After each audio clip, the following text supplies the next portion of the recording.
ओवैसी साहब जिंदाबाद जिंदाबाद जिंदाबाद। सुनवा दे। जितनी भी जनता यहाँ किशनगंज की, सीमांचल की, मुझे सुन रहे हैं, उन सबका मैं अभिनंदन करती हूँ।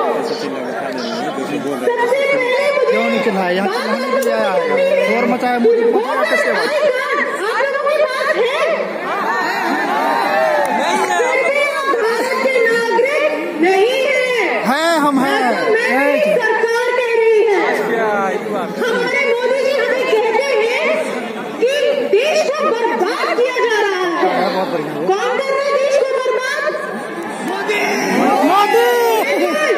अगर ये कहा जा रहा है कि देश में भ्रम फैलाया जा रहा है, अर्बन नक्सलियों, जिहादियों, देशद्रोहियों, ये भी कहा गया है हमें। क्यों? क्योंकि हमें आपकी बात सही नहीं लगती है। एक भाषण में रामलीला मैदान में मोदी जी ने कहा कि 2 लोगों